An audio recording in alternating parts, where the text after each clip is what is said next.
Warren Zevon wrote a lot of songs about death, about politics, about American history, the geopolitical climate in the world, and about the dark underbelly of Los Angeles in the 1970s.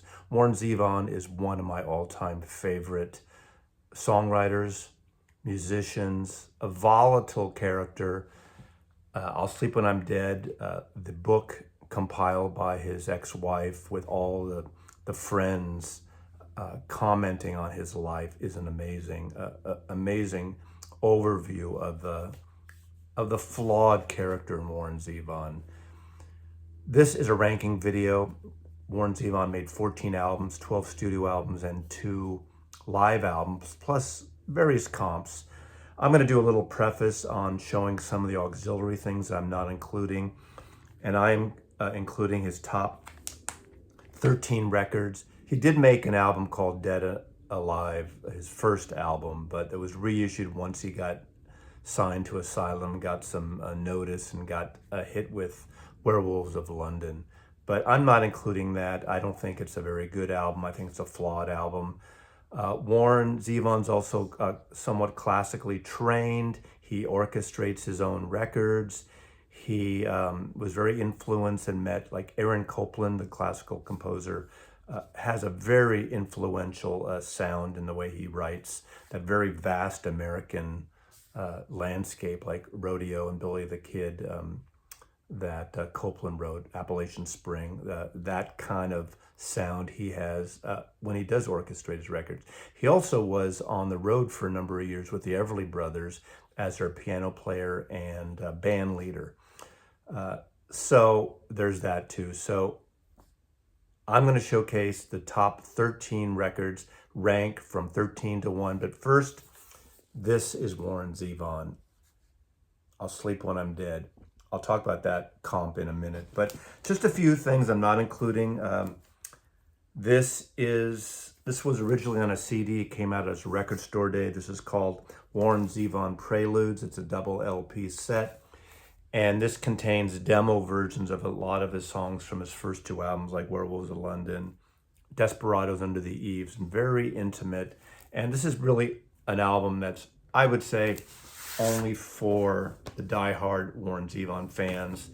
All You Can Eat Warren Zevon has a beautiful book. And if you can find this, this is the book I was referring to. So if you're into Warren Zevon, want to read about his interesting, volatile life, that is the one to read. But this is really a lovely book. This early photographs of Warren and talks about the demos.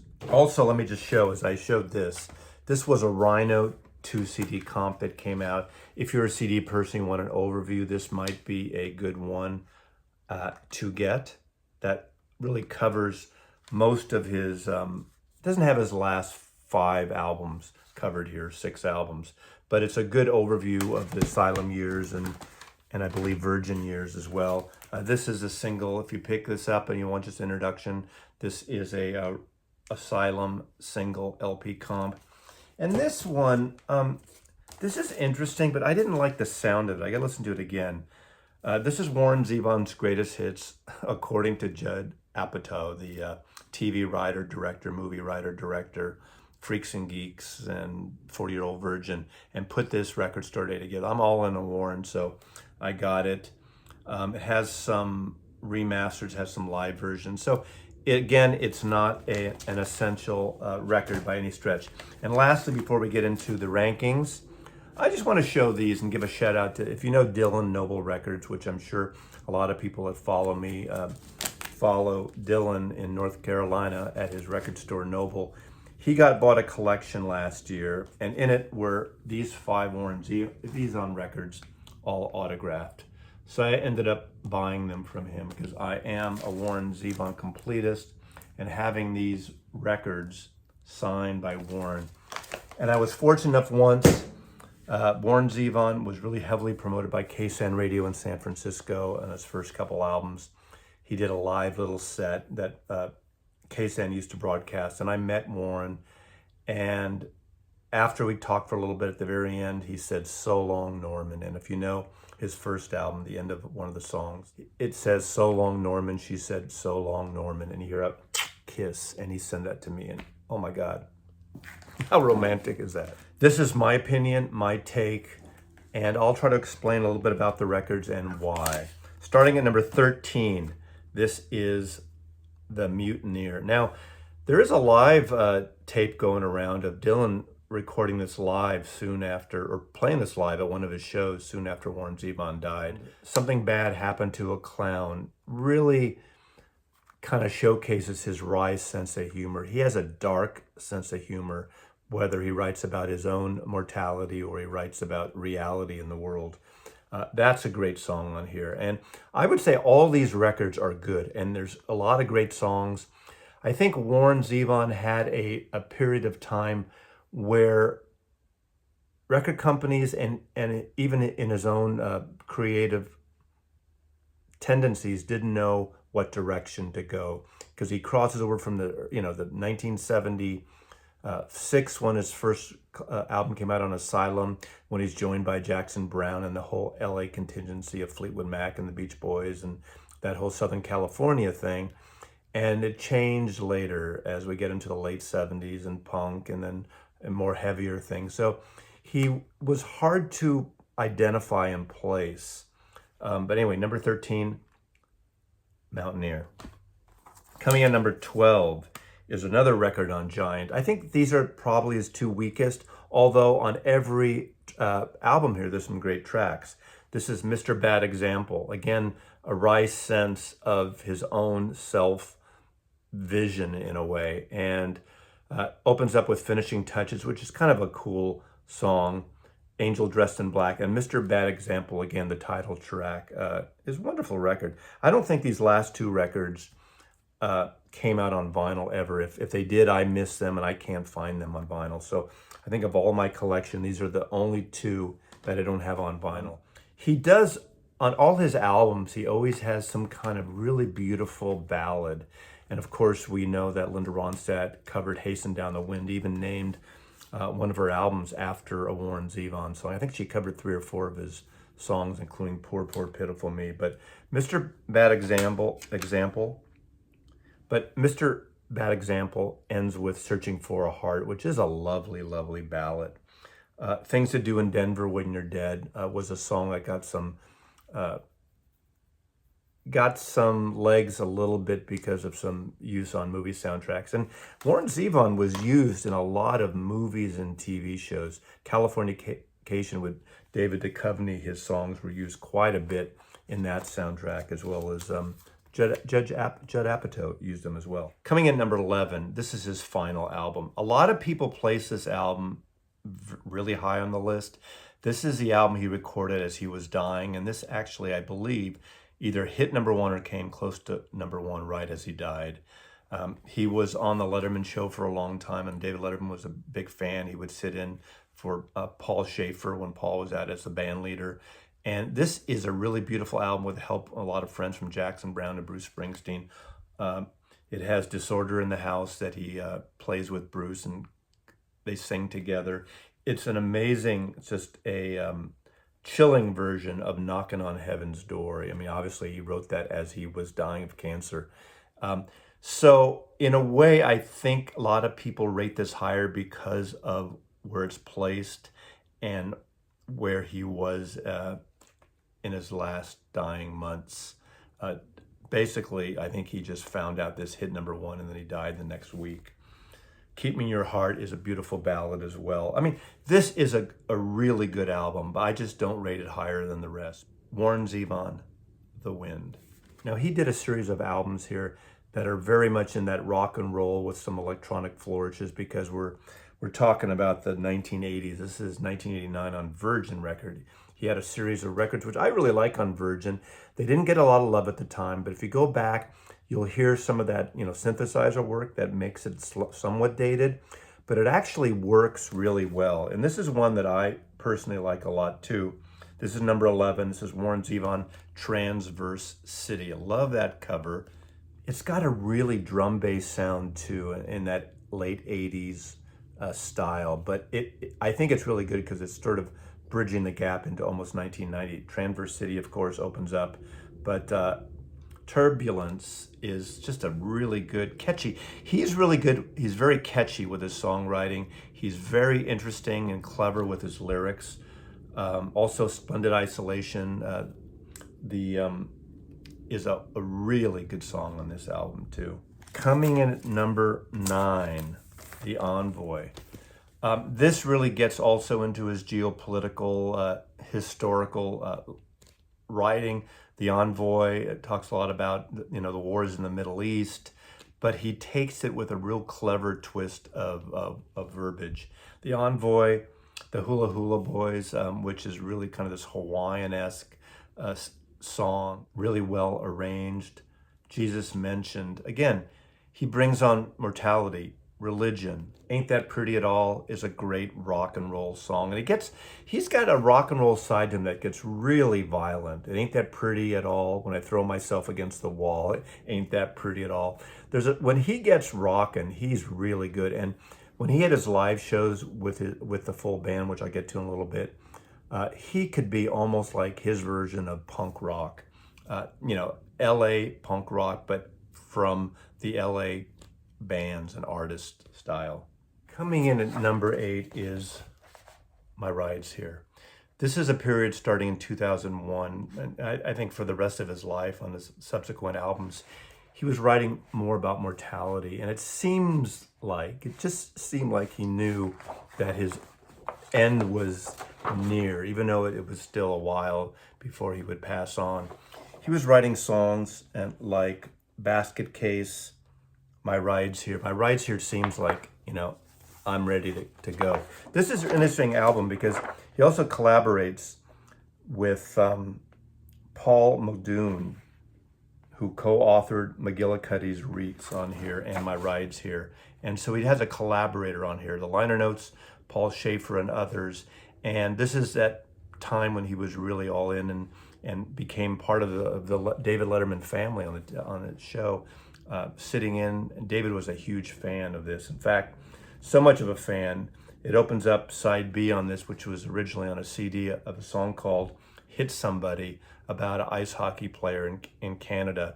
And the chorus is echoed by David Letterman yelling out, hit somebody, the whole violent aspect of ice hockey, which is really, it seems like a novelty song, but it really blends well, the two of them together. One of my favorite songs on this album is called Genius, and it's beautifully orchestrated string section. And the famous line that I think is just spot on. It talks about genius and Albert Einstein, and let me quote it here. Albert Einstein was a ladies' man while he was working on his universal plan. He was making out like Charlie Sheen. He was a genius. Great song, and I think one of Warren Zevon's all-time greatest songs, Genius, on this album. Number 7 is an album that is only CD, and I did include the 2 live albums here. And this is Warren Zevon Learning to Flinch. It's essentially his unplugged album. When record sales were falling, when labels really couldn't support a full tour, he went on tour essentially himself and did an unplugged version. This is really good. It covers a lot of his hits and a few other songs on piano and 12-string guitar. He plays both, and obviously not at the same time. And it's really a great album, great live album. And I think this deserves definitely a vinyl edition at some point. It needs to be a double LP. Learning to Flinch, Warren Zevon, that's the original cover. This was a deluxe edition that the label put out on Giant Records. Love this record, and that is number 7. I'm backing it up right away at number 6, and that is a live album, which is one of the great single LP live albums of all time, and much of a surprise to a lot of people. And this is Stand in the Fire, recording at the Roxy in Los Angeles on Sunset Strip. This is an intense rock and roll album. Of course, he's got this band, he's yelling, he's screaming, he's rocking out. It's got a couple good ballads. But of course, his version of Poor, Poor, Pitiful Me, On Sleep When I'm Dead, Lawyers, Guns, and Money, just really, just are bombastic in the best of ways, and the best of him. And he does Stand in the Fire. Ginny Needs a Shooter, a Warren Zevon song that he recorded early on, Excitable Boy. Of course, Mohammed's Radio, which will turn up later on one of my favorite albums, is on here, and Werewolves of London, which again, his only really big hit aside from The Wind at the end of his career. But it's the novelty song. And when I mention Warren Zevon to people, if they don't know his name, of course, you mention Werewolves to London, everyone knows it. And it's somewhat unfortunate that that's the only track that he's known for, because it does seem somewhat like a novelty track, although it's a really funny song. Now, this is a Run Out Groove version. I just wanted to show this because this came out last year, and this is an expanded that has the entire show. This is a double record set, only through Run Out Groove, and it contains the entire set, so not just the condensed single LP. And if you're a Warren Zevon completist and you love this show, this is not just extra tracks thrown in. This has the whole feel of that night, of seeing Warren Zevon night. Number 5 is one of his albums on Virgin Records that I'm a huge fan of. Look at that. I used to have the 12-inch of that as well. I wish I did it. And this is Sentimental Hygiene. This again has some of that electronic effects a little bit, but not in the dingly, electronically 1980s piano flourishes that I can't stand. I'm thinking of you, Wang Chung, tonight. Sentimental Hygiene is a great opener. It's very thematic. It's very powerful. Here has that song, Boom Boom Mancini, about the prize fighter, Trouble Waiting to Happen, and Reconsider Me. Again, he always has a great ballad that I'm sure, it's the kind of thing Linda Ronstadt and others would love to cover and have covered. I don't think she would covered Reconsider Me, but it's such a beautiful ballad. He was really a great wordsmith when it comes to personal relationship songwriting, even though he had issues with his own personal relationships, friends and partners, and of course alcohol and drugs, part of it. Detox Mansion, can I say more? Bad Karma, even A Dog Shake Hands. That was used in another TV show, because it's really about the whole Hollywood thing of the phony LA Hollywood agent studio vibe, where you can shake hands with anyone in Hollywood, and do you believe them? Do you trust them? Great rockin' song, and it's on this album. Leave My Monkey Alone, again, kind of a post-disco type, almost post-punk, but a good song too. But I love this record, and this is number 5 on my countdown, Sentimental Hygiene. Number 4, I think this was his 3rd Asylum album, and this is Bad Luck Streakin' Dancin' School. Great songs. What I like about, first of all, I love that cover. That is so funny. Of course, Warren Zevon was a gun guy too, which I'm not, but he wasn't afraid to wear it literally on a sleeve. Get it? See what I did there? On a sleeve. He also put a gun on his 2nd Asylum album, on the inner sleeve. What I like about this is where we really heard his classical orchestration in terms of the interludes that bridge the gap, almost like bumpers between a lot of the songs. So you have a song, you'll have Bad Luck Streakin' Dancing School, which starts out literally with some gunshots, and David Lindley's great just lap steel guitars, and Leland Sklar's bass player, that big, tall, bearded, one of the greatest bass players. That great rhythm sound on this album is just tremendous.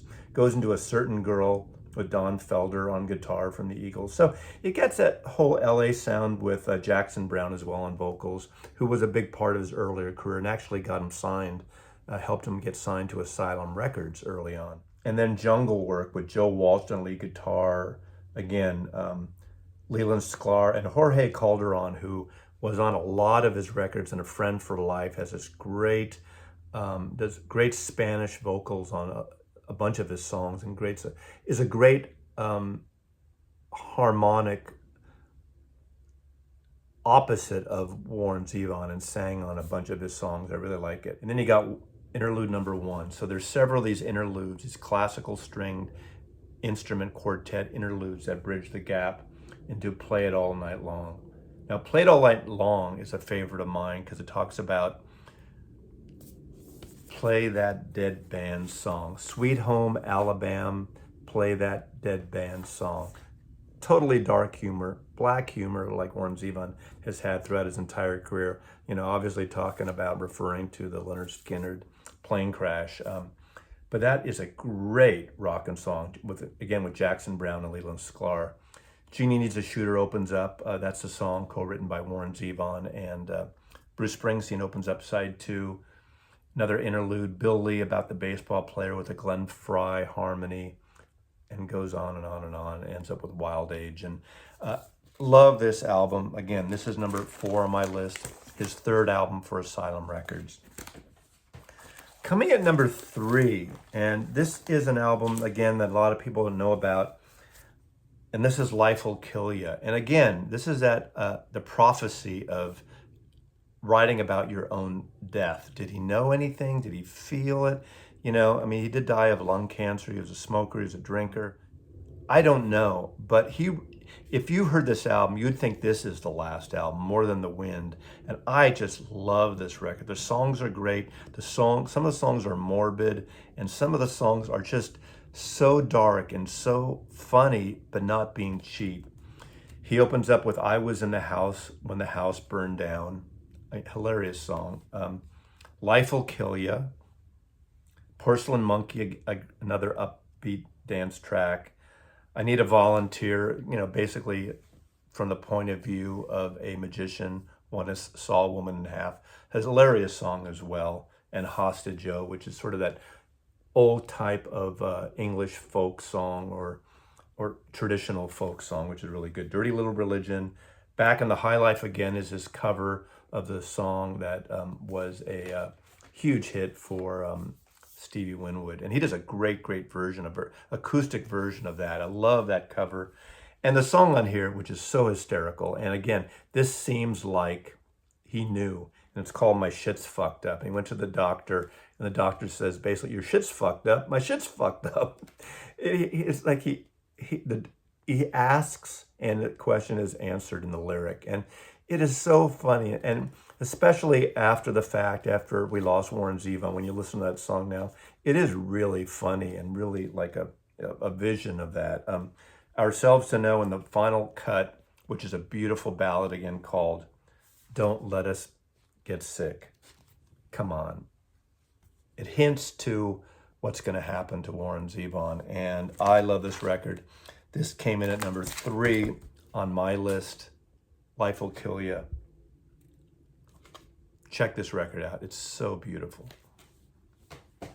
Now, coming in number 2, and some people put this record at number 1, is Warren Zevon, Excitable Boy. Again, he writes about a serial killer in the title track, Excitable Boy. It opens up with Johnny Strikes Up the Band, which is a wonderful, perfect opener to the song. Now, in a way, this has some of the best songs he's ever written, the first 2 albums. And of course, you're going to know now what number 1 is. Originally, when Jackson Browne brought him in and got him signed to Asylum, a lot of these songs were percolating from that demo album I showed. Obviously, the demo album hadn't come out, but they had the demos. And he had too many songs that could have been a double album, but they split it up. Werewolves of London was initially considered for the first album, but they bumped it to the next thing. But on here, Roland the Headless Thompson Gunner, a great, historical, ghost-like song. And just the way it's recorded is just beautiful. Excitable Boy is the one about the serial killer. Of course, Werewolves of London. Accidentally Like a Martyr. The arrangements he has on these songs, the instrumentation, it's just really amazing on this album. Let's talk about Werewolves of London, for instance. There's a video somewhere talking about all these different variations of when they were recording that. It seems like a very simple song. It's only 4 musicians. It's Waddy Wachtel guitars, Warren on piano, John McVie on bass, and Mick Fleetwood drums. You got the rhythm section from Fleetwood Mac. And when you listen to it now, you can hear that Fleetwood Mac drums and bass rhythm section. And that's what makes that song. It's a simple song, it's not overproduced, and it's hysterical. I've heard him sing that song so many times live. I probably saw him 6, 7 times live, and he always adds different names at the end. I saw Lon Chaney with the Queen doing the Werewolves of London. Acting Like a Martyr is so beautiful. Now he opens up side 2 with Nighttime in the Switching Yard. Remember, this is sort of early on in the disco days. This is 1978, so that's kind of a disco dance song. I think there was a 12-inch single of that. It's really good. I didn't love it at first, but Veracruz, another beautiful historically, directed song. Tenderness on the Block, Lures, Guns, and Money, which is just a ragged, wonderful recording, ends the record. And this is a fantastic record. Then, of course, in a way, these 2 records go together. They could have been interchangeable, but I have to go number 1 with the debut on Asylum Records, self-titled Warren Zevon. To me, this is a perfect record. This is one of my perfect records of all time in my collection, in my taste, 1976. Again, that Copland-esque orchestration that opens up with Frank and Jesse James. It's cinematic, it's theatrical. The lyrics on this album are perfect, are intimate, are wry sense of humor. This is one of the best albums ever about LA in the 1970s, the dark it's like a noir album of Los Angeles, where the Eagles were bright, sunshiny in a way, and all the Southern California rock and post-Laurel Village sound. This is somewhat of a dark record, but it's a gorgeous record. Mama couldn't be persuaded. Now, all the people that he's got, Warren Zevon's got a voice that's kind of not brash, but it's like throaty. It's not a perfect. He has good pitch. But it's great for him to have these supplemental singers. He's got, throughout this album, John David Souther and Jackson Brown. He's got Phil Everly, obviously, from the Everly Brothers. He's got Lindsey Buckingham. He's got Glenn Frey and Don Henley doing harmonies, the Eagles. He's got Lindsey Buckingham and Stevie Nicks. Bonnie Raitt and Rosemary Butler. Carl Wilson from the Beach Boys. And so he's got these great harmonies, these great the who's who of that post Fleetwood Mac, Eagles, Jackson Brown, Asylum Records, like everyone from Asylum, I think, Jackson said, come on in, we're helping this guy out. But he had the songs. If the songs weren't there, if his piano playing wasn't there, his beautiful, somewhat classically trained piano playing just makes this, and of course his amazing orchestration that he wrote on this is really makes this a fantastic record. To me, this is one of the best records of the 1970s. Give me Warren Zevon's first 2 albums over any Eagles records from my point of view. That's just a personal taste, and obviously he didn't sell anywhere near with the Eagles, but I think this is an important record. Obviously in the canon of Warren Zevon, this is a very important record, and it's his debut. And just a side note, that sense memory thing you have going back, some people hate when I tell these stories and some people like it, but at least I save this one till the end. I remember so vividly playing this album on Thanksgiving afternoon when I was working at the record store I worked at. We closed that day at 4 o'clock early because it was Thanksgiving. This is the last record I played in 1976 on Thanksgiving, and that night I went to Winterland to the last waltz. How do you remember that shit, Mazzy? But I remember that, and it makes it even more special. But to this day, every time I play this song, it just brings me back to a time, and it's just really well recorded. So I would say go for an original.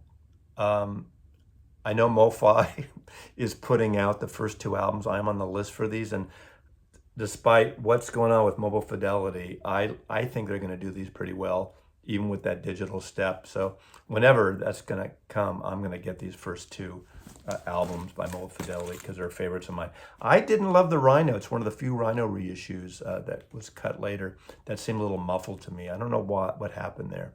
And I even tried 2 different pressings of it just to see. But this album, so this is Warren Zevon, an all-time favorite artist of mine, the rankings from 13 to 1. So thanks for watching, and check these records out. Thanks for watching again. Matthew loves you.